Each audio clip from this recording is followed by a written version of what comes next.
Сәлеметсіздер ме? Менің бүгінгі баяндамамның тақырыбы қыр баласының қырағы еңбегі. Бұл қыр баласының лақабаты Әлихан Бөкейханның астрономия, география бойынша жазылған аударма еңбектері өзінің мақалаларының желісіндегі. Бүгінгі семинарға шығуымның өзінің сабақ бастығы бар. 31 мамыр қуғын-сүргін құрбандарының еске алу күні, яғни ертең соған орайлас келгеніне қарай Әлихан Бөкейханға бағышталған бір дұғамыз, Құранымыз деп білеміз. Егер денсаулығым кішкене сәл-пәл ауырып тұрмын, арасында жөтелсем, айыпқа бермеңіздер, кешірім сұраймын. Сіздер менің баяндамама ықылас қойып тыңдауға келгендеріңізге алдын ала рахметімді айтамын. Бұл тарихи сәт десек те болады. Себебі Әлихан Бөкейхан жан-жақты зерттелген адам, ол ұлт көсемі ретінде. Ол саясаткер, қоғам қайраткері, аудармашы, публицист ретінде жан-жағынан жақсы зерттелгенде, ал оның астрономия, география саласындағы еңбектер зерттелген жоқ.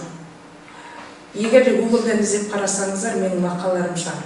Енді мақтанды демеңіздер, бірақ бұл осы салада алғашқы зерттеу, және бүгінгі шығып отырған бұл алғашқы семинар. Жастарға айтарым, ғылымға деген қызық өзі қорғағаннан кейін келмейткен. Маған бұл қолжазба кездейсоқ түстім. Көп қолжазбаның ішінен алдым. Ол кезде мен әлі қорғамаған едім, кандидаттық диссертация. 20 ғасыр басындағы қазақ тіл білімі деген Орнай Жұбаеваның проектісіне кіргенде, сонда лаборант болып жүргенде, лаборант болсаң да сен төте жазуды үйрен, осы қолжазбаны оқы деді.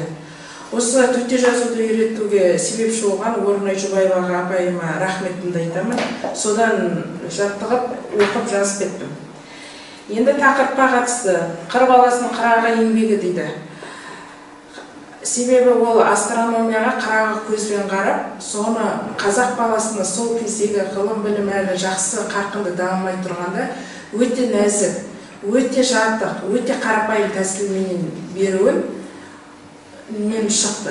Сондықтан бұл поэтикалық атау маған өзіме жақын келді.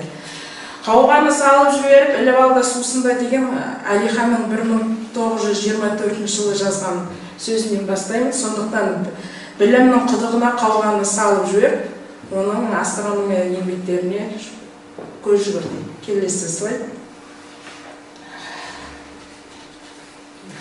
Енді қазақ жазуының тарихына жалпы шолып кетейік. Мінекей сары бояумен жазылған көне түркі жазуы 9 ғасыр, 10 ғасырға дейін пайдаланылды. Одан кейін ислам дінінің келуіменен 10 ғасырдан 20 ғасырдың басына дейін, 20 жылдарға дейін араб жазуы болды. Міне жасыл бояуменен қарасаңыздар, ең көп қолданылған сәлеметсіздер араб жазуы екен. Одан кейін латынша, әнекей күлгін түсті бояу, одан кейін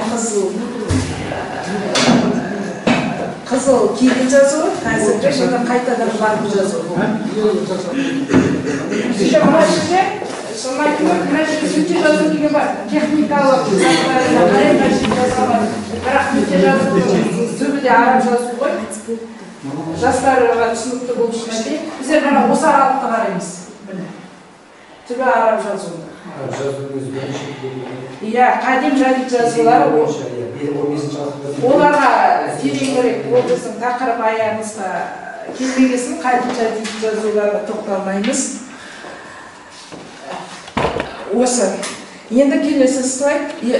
Мына Нұргелді ағайдың айтатыны бар. Элиталық жазу және бұқаралық жазу дейді. Элиталық жазу, яғни жоғары элитаны қолданылатын жазулары, оны санаулы адамдар біледі, оқыған адамдар біледі.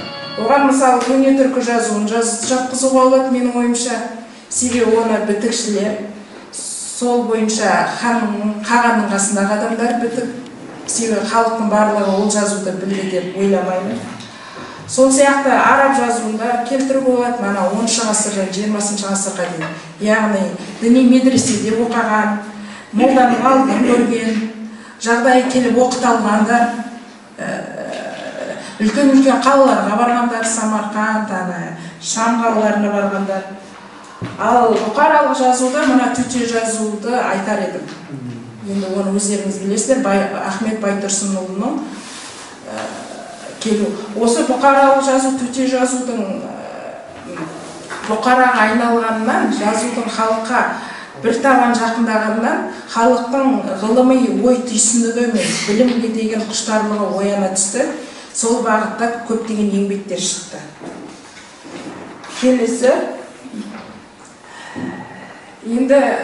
Келесі мен интернеттен жақсы ғой, ютубта қарап отырып, Анар Фазылжан апайымыздың бір сұхбатына көзім салды. Сонда ол кирилл сана және латын санадағы тіл елмендері жайында сөйлейді. Мен де сол ойды жалғастырып айта аламын. Төте жазу санасындағы еңбектер біз қазір кирилл санада тұрғысына қарап тұрмыз. Біз осы отырғанда кирилл санадағы адамдармыз, ал біздің зерттеу объектіміз төте жазу санасындағы жазған адамдар. 20-шы мана бұқаралық жазу сипат алғаннан кейін өздеріңіз білесіздер, 20-шы ғасырдағы үлкен бір стиль, ғылыми стиль пайда болды. Яғни оқулықтар көптеп шығара бастады. Математика, геометрия, химия, физика, ол өздеріңізге таныс. Енді Ахмет Байтұрсын, кешіріңіздер, Әлихан Бөкейханның нақты қандай еңбектері бар десеңіздер, мінекей мынау. Өзі бұл еңбектердің көпшілігі Мәскеуде жүріп жазған. Яғни ол жылдар ол саяси қуғын сүргінге ұшырайды. Қазақстанға келуге ешқандай құқы жоқ. Егер де Тасөткел деген телесериалды қарасаңыздар, сол Мәскеуде жүрген өмірі көрсетіледі. Сонда Қазақстанға келуге мүмкіндігі жоқ. Москвада отырып, орталық кіндіктер баспасында отырып, оқулықтарды аудара бастайды. Сол Мәскеуде 1924-26 жылдары төте жазуымен мінекей алдарыңызда тұрған кітаптар. Астрономия әліпбиі Фламарионнан аударған. Ол 1924 жылы 225 бетпен Мәскеудің Кеңес одағындағы елдердің кіндік баспасынан шыққан аударма оқулықтар. Екінші, Қанды жауын, ол да Фламарионнан аударған, Қызылордада шығарған жаңа мектеп журналы 1926 жылы 7-8 нөмірінде. Бұл мақала Дүниенің құрылысы Граведен аударған, Мәскеуден шыққан 1926 жылы аударма кітап. Жердің қысқаша тарихы Тутковскийден аударған, Мәскеу 1926 жылы. Бұл да аударма кітап. Бесінші, Қырбаласы, мұғалімдерге хат, планеттер. Жаңа мектеп журналы 26 жыл шыққан, 14-15 бұл мақаласы. Осы, келесі. Мұнау мінекей Гравенің ең алғашқы қараған еңбегі, менің лаборант болып жүргенде, осы Дүниенің құрылысы Мәскеуде шыққаны. Мінекей, мұнау бірінші беті. Бірінші бетін басталады қазір. Мұғалімдерге хат, планеттер, жер жұмыртқадай, доптай, домалақ деп басталады. Әрі қарай кете берейін. Енді келесі астрономия ғылым саласын ол болашақ түсіндіреді. Осы түсіндірместен бұрын айтайыншы, мен Ақтөбеде астрономия пәнін оқыдым. Сосын Ақтөбеде планетарий бар, планетарийге барам. Соны астрономияны түсіне алмадым. 9-10 класстан бастап оқытты. Планетарийға барып аспанды көрсетіп да соны түсіне алмадым. Терминдердің бәрі орысша баяндама, гид жүргізу орысша болды ма, оқулы қазақша болса да түсіне алмадым. Сонда түсіне алмағаным қазаққа түсінікпен бермегендігі екен ғой. Осы Әлихан Бөкейханның еңбектерін оқып отырып, мен астрономия ғылымы қайта ашқандай, қайта танысқандай болып, өзіме бір жаңа әлем болды. Жаңа білімдер қоры болды. Астроном дегенді бұл аспан кеңдігін жайлаған жарық шырақтарды бақылап, бағып тексерген білімді астроном білім дейді. Бұл білімге бұл атты грек елі таққан. Ол елдің тілінде жұлдыз астер, номыз қалып, заң болады. Осы екі сөзден астроном білімнің аты шыққан. Ал астроном білімін өрге сүйреген жұлдыз, өзге жарық сәулелі шырақтардың жүрісін зерттеген адам астрономша аталады дейді. Деп бастайды астроном, яғни астрономшының екені. Келесі Енді Әлихан Бөкейхан мана жаңа атауларға қазақша атау берген. Геометрия, яғни бірінші нұсқасы соның өзінің жазуы. Жер өлшеу білімі дейді, география, жер жазуы, обсерватория, қарауыл үй, микроскоп, телескопты қырағы түтіп дейді.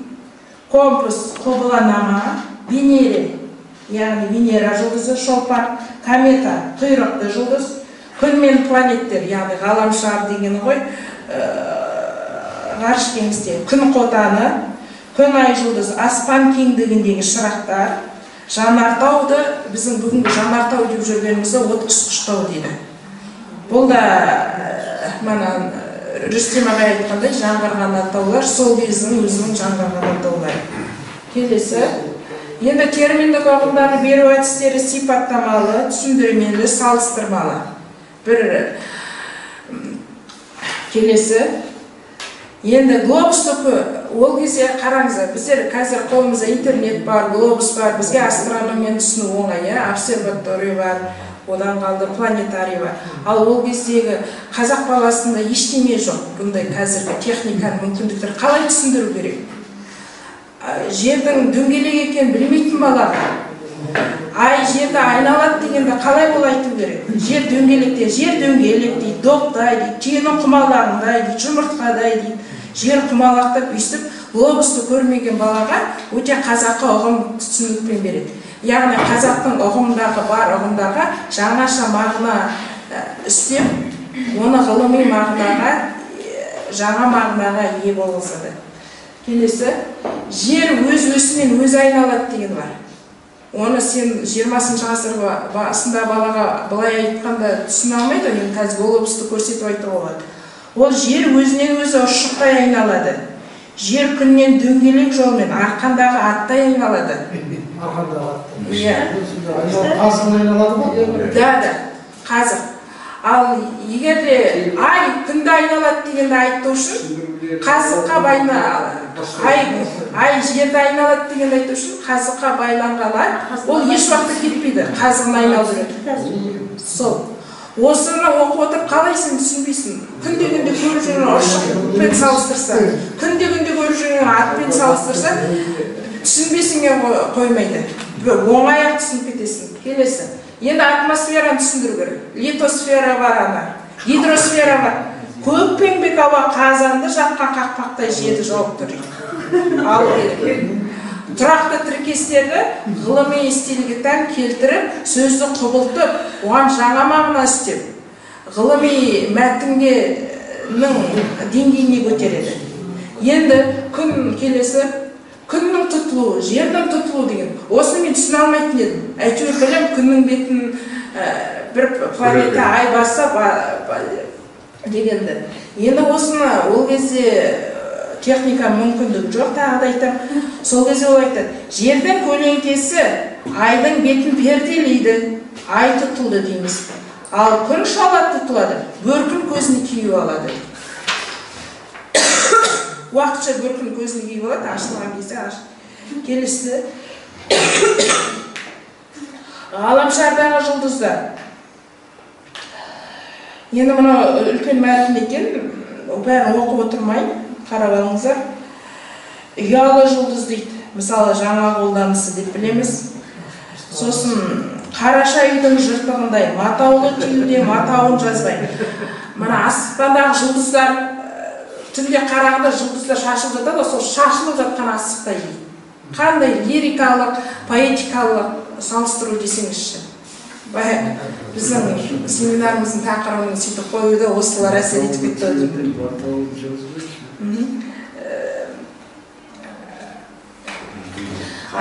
Жұлдыздар шашылып жатқан асықтай болып шашылып жатса да, бірақ олар бет-бетімен лағып кетпейді. Матауын жазбайтын түйелердей жиналып тұрады. Бір өзінің гармониясы, үйлесімдігі бар дейді. Келесі. Енді термин жасауда қазақ тілінің ішкі мүмкіндігі мен сөздік қорын кеңінен пайдаланған.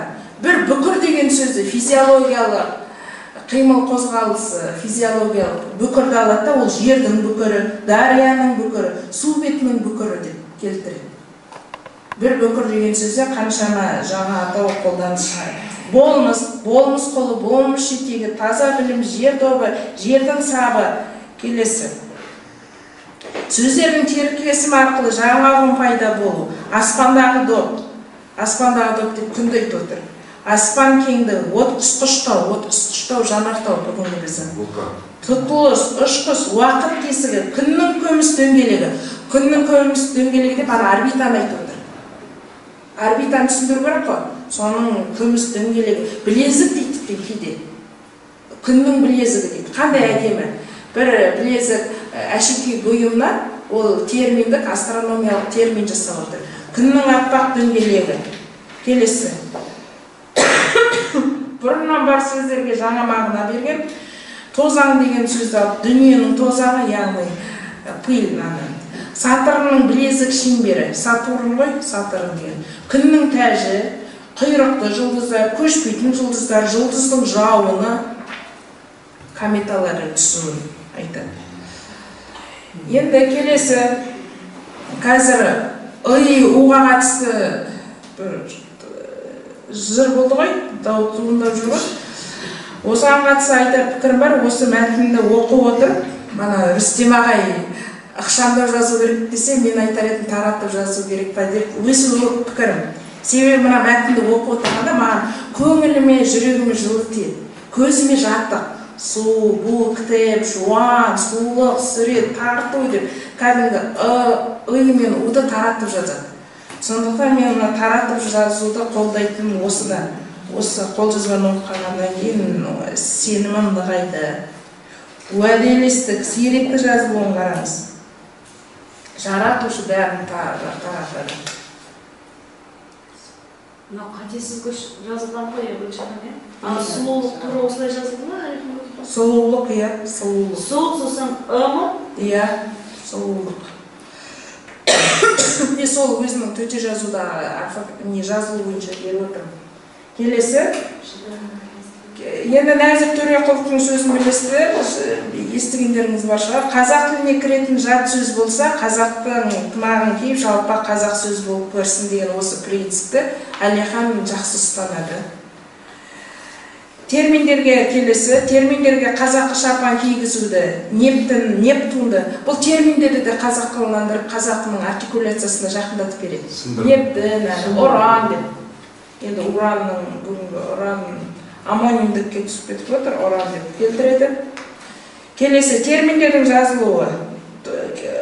Осы слайдтың жалғасы ретінде Нептун, Уран, Сатурн, Юпитер, Орбита, Меркурий, Марс, Меридиан дейтін астрономиялық терминдер. Ана Юпитер туры осылай жазылды ма? Юпитер. Бір қарап шығуға болады? Ана Юпитерді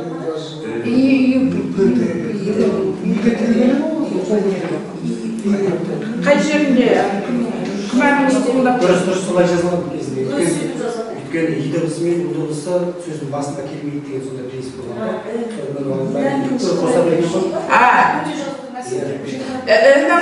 айтыңыз ғой, апай? Жоқ, талғауық дауыссыздар деген болғанда, сонда жіберілді талғауыққа жібереді. Сонда мен себебі олар орындалмайды деген сөздердің орындалып орындалмайды. Бас буында келеді, бірақ сөздің басында келмейді дегенде сонымен сөздің басында. Сөздің басында да имен оның арасында бір дауыссыз қалған сияқты. Екен екі дауыссыз қатар кетіп қалды. Қай жерде? Юпитер деп идан үй болуы мүмкін. Жақсы мұны бір қарағанның несі жоқ. Келесі, миллионның жазылуы мысалы. Километр ғой енді. Сыпар. Енді латынға келгенде осы С жоқ енді. Март, июнның өзі қызыл жазылған. Июнь, сентябрь, декабрь, февраль, октябрь. Кейде жарыспалық жүреді. Бір кітабында октябрь десе, екінші кітабында өмен жазылады. Октябрь. Минуты ғой. Секунд, нөл, география, телеграф, телефон, отарба, трамвай, поезд. Сосын халық ел атауларының берілуі де қызық. Мысалы, поляк папалықтың ана несі бар ма? Католиктердің папасын. Папа деген сөздерін енді ол кезде қазақ балалар түсінбейді ғой. Молдасы деп береді. Молдасы. Молдасы, иә. Католик дінінің молдасы. Католик папасы аны Юлий Цезарьді өлтірді дегенді айтқысы келеді ғой. Сондай ойды беретінде папа дегенде ол қазақ баласы қайдан түсінеді папаны. Сол кезде ол молдасы дейді. Сөйтіп айтса, сол түсініктірек болады. Скандинавияның скандинавия. Иә, інглесе бірде інглес дейді, кейде ыңғылыз дейді, англес, мысалы, ағылшынның беру. Грек, швед, пон, эстон, француз, италиялық, англия, скандинавия, Африка, Американың өзі кейде әмен ам дейді, Америка, кіндік түстік Франция, ақ теңіз қабағы дейді. Ең мұрт дегендерінің қайсысы екен білмедім. Ең мұрт ол аномастиканың несі. Ақтеңіз қабағын, ақтеңіз несін айтып отыр теңізін. Мына ең мұрты маған қызық болды. Еуропасы. Жалпы есімдерін берілуді үлгілестік заңына сай жазылған. Мысалы, Коперник ұлы Николай, Петр мен Павелді қараңыздар, Петр мен Павел. Әрі қарай кете береді, осылай. Айса, Гермения, Ресейді жазғанын қараңыздар. Галилей, Қам қаласы дейді. Қам қаласын білмедім, қай қаланы айтқан. Бөргі қаласы деген бар тоже. Жақсы, келесі. Енді атын етінді, біздің бүгінгі атын етініміз ғой. Езулік дыбысты ол ермекке салып береді. Яғни болатын, қартатын, бөлінетін деп береді. Ол мына морфологиялық құрылымына. Келесі. Ғылыми фразеологизмдермен назар аударсақ. Білім тезіне салып тексерелік, талдау керек деген сөзді. Білім аты шаппай тұрғанда, ілім ғылым дамымай тұрғанда, білім иелері, білімпаздарға айтып отыр. Химия тезіне салып жіберсе, химиялық талдау жасалынса, дәлелді тежейікте әңгіменің іргесіне тоқтайды. Дәлелді тоқтата тұрып, негізгі бөлімге тоқталайық деген ойды айтқысы отыр. Келесі, ғылыми фразеологизмдер. Білім тексере келе, зерттей келе, өсімдік баққан ел, егін шаруашылығымен айналысатын ел. Білім тезіне салып сынаған білім иесі, ғылыми зерттеу жасаған ғалым, жұқпалы ауруға ұя болды. Жұқпалы аурудың ошағы болды дейміз. Ошағы ұясы. Келесі, 12 зодиактың баламасын, 12 зодиак бар ғой, астрономияда. Овен, арқар, телес, білез, несіз дегенді, егіздері айтылуына келді. Білезнеце ғой енді, білез, несіз. Рак, шаян деп қазір келтіріп жүрміз, леп, арыстан, қазіргі қолданысы, деба, қыз дейді, біздері бикеш деп жүрміз. Бесі, таразы, қазірде де қолданысы. Скорпион, жарағыш дейді, қазіргісі сар, шаян ғой. Стрелес, мерген, козерог, серкемүйіз, біз оны тау ешкі деп жүрміз. Бадали, су қою, су құйғыш, рыба, балық. Енді ол бүгінгі дейді. Енді мынау келесі, мынау сол мәтіннен үзіп алынғаны қалай, мәтін қалай болатыны, көз шалымға қалай болатыны көрсеткенім. Келесі, енді мынау төтемін жазу мен бүгінгі латын жазуын байланысын көрсетуге ұмтылыс жасағаным. Мына Францияны С-мен жазады, анау С, бүгінгі Кирилл жазуды енді біздің бүгінгі латынымызда С болса, осылай жазылуы мүмкін ба? Сол Әлиханның замандағы жазуларға жақындайды деп өзімше былай келтіреді. Бір-екі мысалы. Сол, тыңдағандарыңызға көп рахмет. Келесілі. Сіздерге деген құрметпен.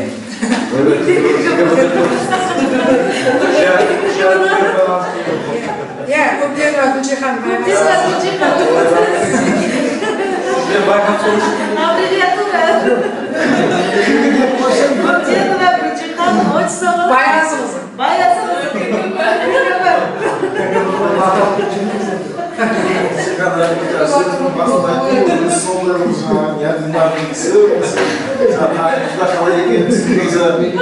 Son Личный амбулаторасы. Өзінің стилінің аяқтап отыр. Енді сұрақтарыңыз болса.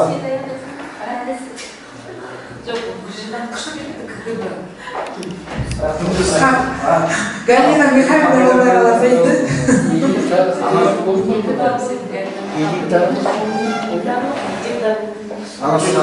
Элитарлық болу керек шығар.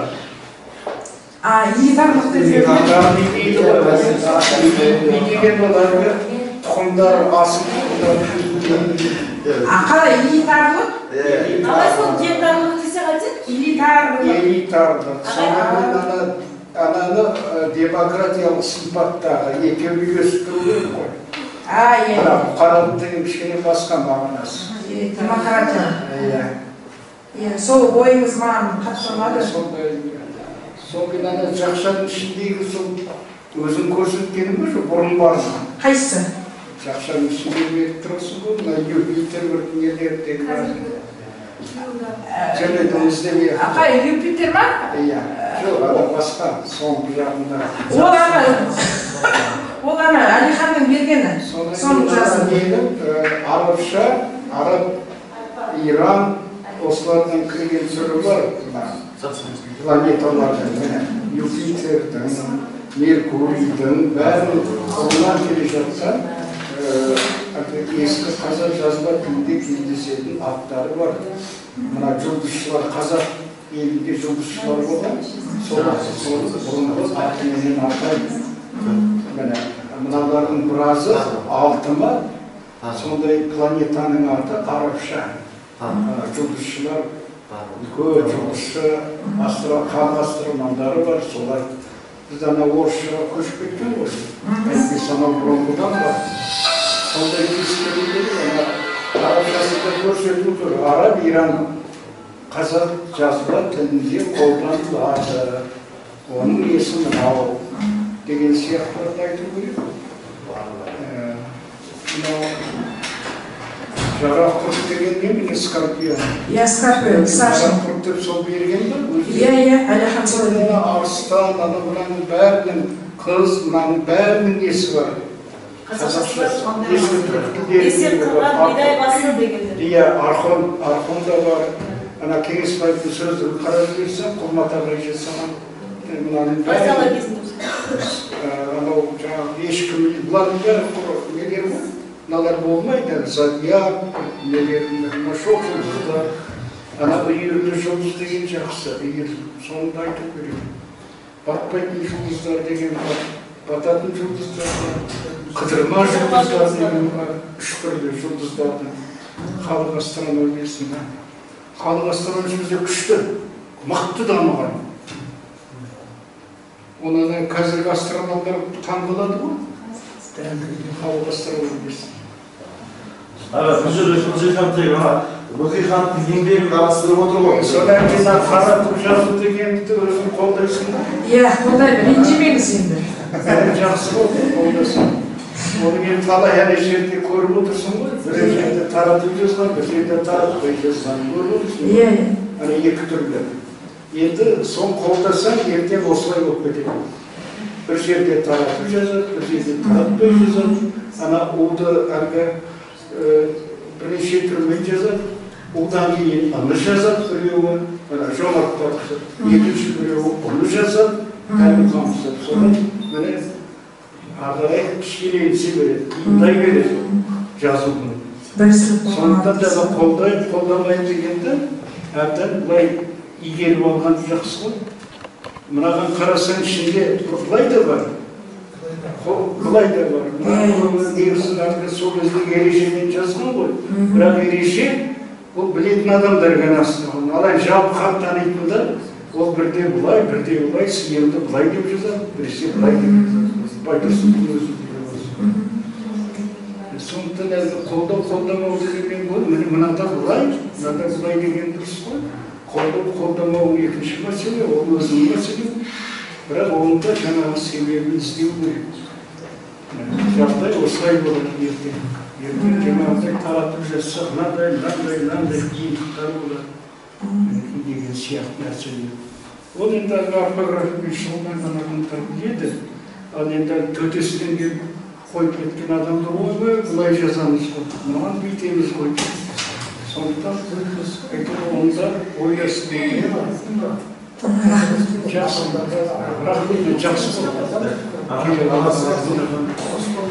Жихан сұрайын деп өте жақсы семинарға қатысқаныма қуанып отырмын. Көп қызық зерттеумен мәлімет алып. Сұрайын дегенім осы зерттеуді жасап жатырсың ғой енді, тамаша. Бұл біздің өзіміздің лингвистикалық орта бар ғой, тіл танушылар ортасы үшін өте қызық нәрсе. Тілдің тарихын зерттейтін әсіресе өзің сияқты мамандарға ерекше қызық нәрсе. Лингвист ол тілдің тарихын, адамның өмір тарихын зерттегенде барлық кезеңіндегі өткен жаңағы процестерді, тенденцияларды білуге тиісті. Ол тамаша. Сен осы зерттеуді сонда тарихи аспектіде соның нәтижесін сол тарихи деректерді шығару үшін жасап отырсың ба? Жоқ, сенің бұл зерттеуің мына біздің ПЦФ-мен латынмен байланысты ізденісі ме? Бұл сенің қандай зерттеу? Латынға байланысты зерттеу ме? Жоқ, бұл латынға байланысты зерттеу емес, бұл бұрын мен зерттеу жасалды да, осы тек өзім біліп қалмайыншы, көпшілікке таратайыншы деп. Бұл 10 жыл бұрын зерттеліп қойды да, 10 жыл бұрын басталды да, сосын арасында пауза тастап қарамай кетті. Көпшілікке жариялау. Қазір ПЦФ бойынша сенің... Жоқ, бұл ПЦФ бойынша менің тақырыбым басқа. Кітап ешімізде. Алған міндеттемеңде басқа мәселе. Мұны басқа. ПЦФ-ға қатысты. Менде мынандай саған ұсыныс бар, сұрағым түсіндім. Мынандай ұсыныс бар, Жихан. Мынау өте жақсы материал екен. Бұл материалды қазіргі біздің қоғамға қажет арнада пайдалану керек. Мәселен сен жаңа өлмені таратып жазғанды қолдайын деп отырсың. Ол өте жақсы. Бірақ Әлихандай алып тұлға ғой кісі. Сол кісінің мәтінінің ішінде бір удың, мысалы сұлу дегенде неге ымен жазылып тұр? Логикаға салатын болсақ, сұлу дегенде ол ерлік сөз ғой өзі. Ол ымен емес, ымен жазылып керек қой, бірақ ымен жазылып тұр. Осындай мәселелер сені маман ретінде ойландырса, мен қатты қуанар едім. Одан кейін жаңағы Юлий Цезарь дегенде содан кейін удың орнына үтік дегендегі сосын барып дауыссыз у болу керек қой. Бірақ Әлиханда, Жиханның материалында тек қана у ғана тұр. Тағы да тура осындай бір сөз Юпитерде, мысалы Юпитерде қысқа и, сосын ұшақ деген о, арай айтты. Содан кейін барып у болу керек, бірақ олай емес. Демек, бұл сіздерді ойландырмай ма? Жихан сізді бұл ойландырмай ма? Яғни сол заманда умен идің жазылуында стандартты графема болмаған деген сөз ғой. Соны мен сізден өтініп сұраймын. Соны қараңызшы, сондай нәрселерге тіл танушы, сондай нәрселерге назар аудару керек деп ойлаймын. Мен ол сізден өтініш. Мысалы, Петрді Әлиханның сіз материалында жаңа Бедір деп берген, Бедір. А Павылды неге? Павыл деген. Петрда да П, Павылда да П. Бірақ Петр белгісіз себеппен Бедір. Павел белгісіз себеп Павыл. Бұл нені білдіреді? Бұндай нәрселерге керісінше осындай нәрселерді жинағып ойланайықшы, сосын соны қазіргі латында сол білімдерді пайдаланайықшы деген менің өтінішім. Ол үшін мен сізге ұсыныс айтайын. Ол үшін сіз грамматологтарды оқыңызшы. Мынаны жақсы меңгерген екенсіз, тамаша. Төте жазуды үйреніп алған екенсіз. Мен сізге сондай ризамын. Мен білмеймін төте жазуды. Сізден енді кеңес аламын осындай мәтіндерді. Ал енді сіз ары қарай тереңдеп, енді грамматологтарды, яғни жазу теориясымен айналысқан мамандарды, мәселен өз бөліміңізде отырған Мамырбекованың жадид қадим жазуларын, осы жерде отырған Нұргелді ағайдың, Абай апайдың диссертациялық мына жақтар біздің Әміржанның Назира деген апайымыз бар, сол кісінің мысалы қатарласымызды монографиясы шықты, соны қарасаңыз екен.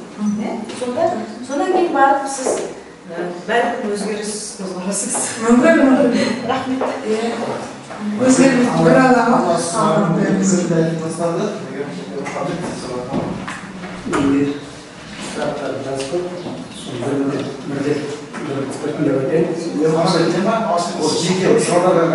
Бөкейхан керек. жалпы Антонның жазылуы. мына терминдерді сіз Отыру керек. Қайша Ньютон. Ана Ньютон. Иә, Сөйледің астын сыз. Ньо Утон болып тұрады. Көрдіңіз ба? Иә, Утон. Олар үлер.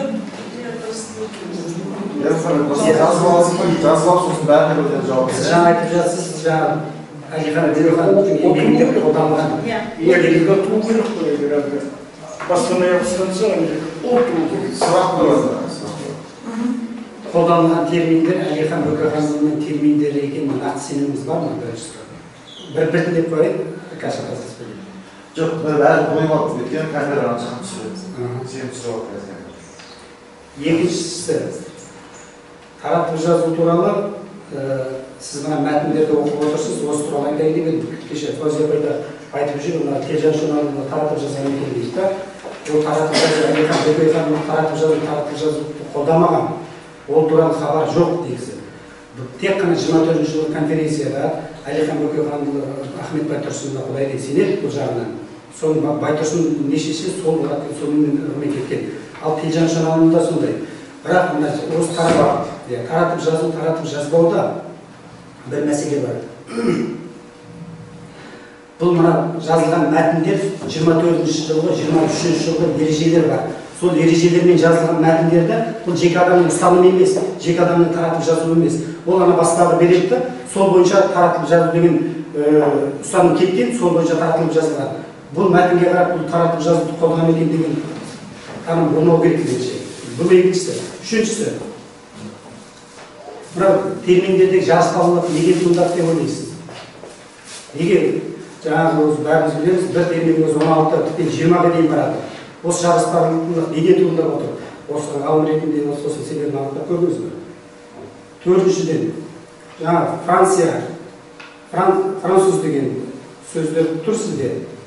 Соны С-мен беріпсіз, транскрипция жасағанда. Ол кезде С деген таңба болған жоқ. Қалайша оны сіз солай транскрипция жасап жүрсіз?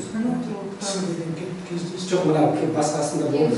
Болды, басқасында болды. Сосын Коперник, Николай деген терминдерде сіз үндестік заңмен берілген дейсіз. Сол кезде үндестік заңмен берілген. Бұл да өте бізде қазіргі терминдер сындыруда өте бір не қиындық. Осыда қандай үндестік заңы бар? Коперник,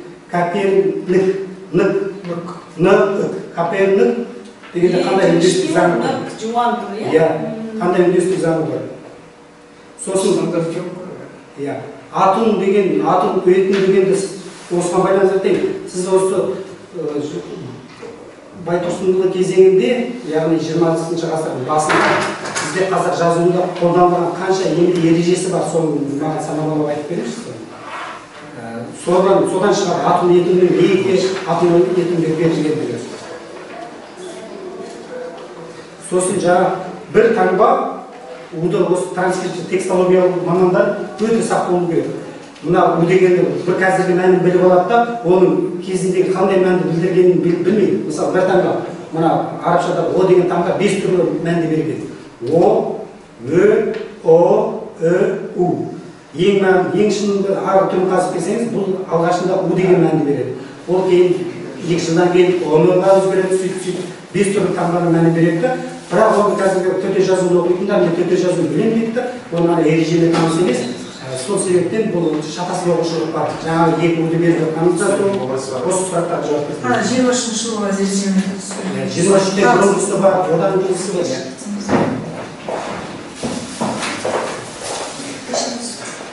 Сұрағыңызға рахмет. Бірінші сұрақ, Әлихан Бөкейханов өзінің бірінші алғаш пайдаланған терминдеріне сенімдісіз бе? Бірақ бұл ғылыми еңбек ретінде алғаш жазылып отыр. Енді халықтық астрономия еңбектері болды. 23 жылы Сәрсен Ағайбілет білім кеңесі деген құрылған. Сол кезде білім кеңесі. Сонда біз анау Халел Досмұхамедовтің жануарлар табиғаттану деген еңбектері бар. содағы терминдердің өзі сол білім кеңесінде қаралып бекітілген. Ол бір адамның термині емес, көрдіңіз бе? Осыған өте сақ болу керек. Біз оны кімнің жаңа Қалет Досмұхамедовтің термині деп ойлаймыз шын мәнінде. Соның екі кітабында тұрғандықтан. Бірақ ол олай емес. Оны жаңағыда білім кеңесінде Ахмет Байтұрсынов бар, Ассамблеяда Елдес Омаров бар, басқа анау сол білім кеңесінің төрағасы бар, атын ұмыттым, солардың бәрі Тежер Жұманов бар оның ішінде. Солардың бірге отырып мына игерген терминдері. Сондықтан оған сақ болу керек. Жақсы, рахмет. Егер не Бөкейхандікі болмаса, бірақ Бөкейхан қолданды деп көрсетіп отырмын деп санаймын. Бөкейхандікі болмады болса, енді екінші сұрағы тарату жазуға байланысты болды. Кім сізде Нұргүл ағайды жақсы көрсетті, тарату жазуының өзінде бір жүйе жоқ, бірізділік жоқ деп. Онымен де келісемін, мысалы Американың жазуында да әртүрлі бар. Жақсы. Үшінші, неге терминде жарыспалық бар? Енді терминдер ол кезде біріске түспеді деп түсінемін. Терминдер біріске түспеген шығар. Ол кезде себеп мынау. Терминдерді игерудің бір ғана ереже болған. Өз 9 баптан тұратын ереже бар, 12 баптан тұратын ереже бар. Орфографиялық ереже. Сонда бір ғана бабы терминдерге арналғанда қазақ тіліне шет тілден келген терминдер сындарлы жазылсын деген. Сонда әркім өзінше сындырған, көрдіңіз бе? Бір нәрсенің 16 түрлі сындырылып жазылған осы деп. Осы болғанда өте сақ болу керек. Терминдер сындырылып, ол кезде бір нақты модельдер болмады. Әркім жаңағы заңдылықтарды өзінше меңгерді, сонымен жаза берді. Ананың да уәжі бар, кім Жұбанов айтқандай, ананың да уәжі бар. Сонымен жаңағы бір коммунист бар, бір сөздің 16 түрлі жазылатын сол. Енді ол сындырылып жазылғанына қатысты, ана лексикалық мағынасына келгенде, мысалы, қырағы түті, құбыланама дегенде, ол жерлерде жарыспалық көріп тұрған жоқпын. Енді Францияға келсек, ең соңғы слайдқа шықшы. Ең соңғы слайд. Міне осының алдында. Міне мынау Франция дейтін бүгінгі ғой, бүгінгі керек жазу. Оның алдында сіз ғой мұны? Оның алдында болды, мұның алдында слайдта болды. Жоқ, өте енді ол Франция дегенде ол Француз деп Француз. осыдан кейінсін деді. Осыдан түрден ортада тұрады. Франция. Екінші қатар Француз.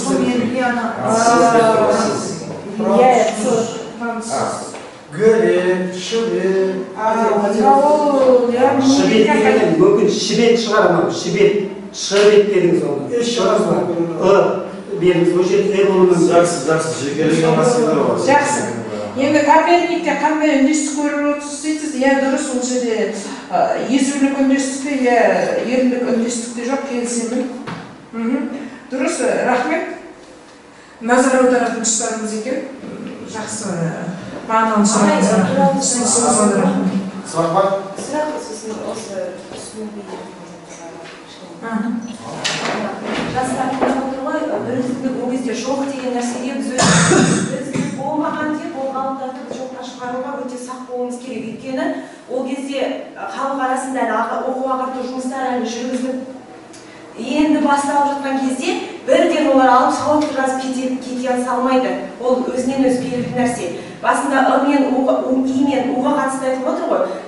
У-ды әртүрлі ы-мен жазу, у-мен жазу бірізді болмағанмен кейін келе реттелген. Өйткені қазір мен латынмен жұмыс істеп отырмын. Сол кезде 29 жылдан бері қарайғы оқулықтарды қарасаңыз, бәрінде у деген әріп дауыссыз у-мен ғана таратылады, ы-мен таратылмайды, и-мен. Сонда біз жылдарға қарай мұқият болуымыз керек. Олар былай ала салып мүлдем ортасынан жұлып шығаруға болады. Бірақ біртіндеп қарасақ, оларда да реттелген. Білімпаздары съездің бірінші съезіндегі нәрселер кейінгілерде бір шама реттелгендерін, сөйтіп біртіндеп реттелгендерін байқауға болады. Содан кейін кейбір сөздер қате жазылды дегенде, ол кезде әзіргідей түйе салып, ортасына келіп компьютермен түйе салатындай болмаған. Кейбір сөздер қате болып жазылса, ол техникалық ақаудың да болуы мүмкін екенін негізге алуымыз керек. Негізге болу керек ол нәрсе. Содан кейін және ол кісілер қате сөздер міндетті түрде солай жазылып отырған, оған да мұқият болуымыз керек. Содан кейін біз бұл кісілерді аласақ қазір қалай бұлай деп ойланып отырмай, осы кісілердің ұлттық рухани жаңғыру деп отырмыз ғой, осы кісілердің халықтық санаға салып тұрып түсіндірген жерлерін алуымыз керекпіз. Керек жерін алып, керек емес жерін сынап, оны қазір мен жұмысқа шығарудың ешкімше қажет жоқ. Сондықтан Гүлжихан апай, сіздің ұстанымыңызды мен қолдаймын. Қазір біз именно таратып жазу керекпіз дегенмен де оны енді ол бірдеңені өзгерте қоймайтын шығар, бірақ әйтеуір бір реттелер ол жазуды. Тағы сұрақ бар ма? Енді кішкене ғана ұсыныс айта салайын. Ағайдың да бүгінгі семинардағы тақырыптары қызықты болды. Енді оларды жаңағы қалың бұқараға таныстыру жағын, насихаттау жағын реттеу керек сияқты. Сондықтан әр газетке, мысалы ана тілі болса, сол жерге айдар ашып, соның түсіндірмесін беріп отырса, жетсай. Менің ұсынысым осы. Иә, мысалы, қырағат түті, құбыланама қандай әдемі күшті айналымға жіберсек, мана сіз айтқандай рухани жаңғыру, сана жаңғыру, сөз жаңғыру, термин жаңғыру. Рахмет. Бір институттың міндетін атқару. Бір сұрағым бар, бағана жер бүкілі деген сөз болды ғой. Сол қандай терминнің орнында қолданылды екен? Бүкіл әкеші. Бүкіл үшін бар ма? Жердің бүкілі тағы бір деген. Су бүкілі деген. Иірім ба, ол не екен, сол түсінбедіңдер. Дарияның бүкілі. Мынау бар ма? Су бүкілі бар ғой. Мысалы, мынау... Қайран емес осы, қайран? Жоқ, қазір көкжиек дейді ғой? Көкжиекке келеді. Мынау кеме кетіп бара жатыр дейді. Мынау точка А, мынау точка Б, мынау кеме. Мынау Б, точка. Мынау А. Мынау кетіп алыстаған сайын, мынау судың мына жері бар ғой? Мына жегенледі, алыстайды, мына жегенде мына судың бүкірі. Ана көкжиектен алыстап кеткендегі несі? Сол аралығын айтты. Жердің бүкірі қалайсың ба? Дарияның бүкірі? Мынау жердің келек қой. Мына жердегі адам енді кетіп саяхаттап кетіп барады ғой, бұлай жағына. Бұлай кету мүмкін, или бұлай кету мүмкін. Сол мына жердегісі мына. Иілетін жерлері. Доға деген сияқты. Доға сияқты еді. Мына жерде жақсы көрінетін болады, мына жерде кіші көреді, мына жерде жоғалып кетеді. Кейде де адамда жоғалады. Сол көкжиектен ұзап кетті, алыстап кетті дейді, сол көкжиекті бүкір кетті. Жақсы, Гүлжихан, отырыңыз, рахмет. Енді бірінші Рүстем ағамыздың баяндамасы керемет болды. Негізінде жұмыстар, оның ерекшеліктері бар. Одан қиындықтарды да айтып өтті. Енді ол қиындықтар қазір жалпы қоғамдағы тілшілердің алдында отырған нәрсе, ол көп айтқан нәрселер, оны қалай таңбалау деген мәселе келіп жүреді. Ал негізінде Рүстем аға жасап жатқан жұмысы үлкен жұмыс. Өзі енді бүкіл халықтың алдында біз білмейтін нәрселер, жаңағы керемет нәрселер, соны біз өзіміз игеруіміз керек. Оның жаңағы мен айтқан сосын ба, ана тілде ретінде дайындап, өзімізге де беріп отырса, әрқайсымыз соны қарап шығып өте жақсы нәрсе. Екіншіден, Гүлжиханның несін көрдіңіздер, жаңағы өзінің стиліндегі баяндамасы болды. Бұл жерде енді жаңағы Мұхаммедтің қойып жатқан сұрақтары дұрыс, бірақ өте күрделі нәрсе. Өйткені бұл жерде Гүлжихан оны әрі тарихшы ретінде, әрі терминолог ретінде, әрі лексиколог, әрі грамматолог ретінде зерттеу мүмкін емес. Ол тек бірінші мақсаты бұны осындай терминді қолданған деген мақсатты айтып отыр. Бірақ сол лексикологиясын көрсетті, грамматологиясын, орфограммасын көрсетті. Сосын фразология қызық нәрсесі, фразологиясын салыстырып отыр, жаңағы ғылыми фразология деген нәрсесін салыстырып отыр өте үлкен нәрсе. Бұл жердегі енді жаңағы мәселе мысалға әртүрлі нәрсе Еуропа деп, Ауропа деп жазу, ол тек қана Гүлжиханға ғана кездескен нәрсе емес, ол бәрімізге кездескен нәрсе. Бұның себебі қазір қате жазу сол кезде айтады дұрыс Гүлжиханға сондай нәрсе болды. Бірақ ол жерде қазір бізде механизм туралы болған жоқ, сөздік болған жоқ, орфографиялық сөздік, мен былай жасадым деген нәрсе. Сондықтан бұлардың бәріне негізгі алу керек. Сондықтан ең бірінші мәселе бұл жерде таратып жазуды қолдайсыз ба, қолдамайсыз ба деген сұрақ дұрыс емес. Біріншіден, мен бұл пікірді айтқан жоқпын, бірінші рет айтып отырмын. Екіншіден, таратып жазу деген терминнің өзі дұрыс емес. Қазақ тілінде салсақ екі қана дұрыс тұр. Басқа ештеңе емес. Мен бұны айтқан жоқпын, болды. бұл жерде ешқандай нәрсе болмау керек. Енді рахмет, көп келгендеріңізге көп мәлімет алып бердік.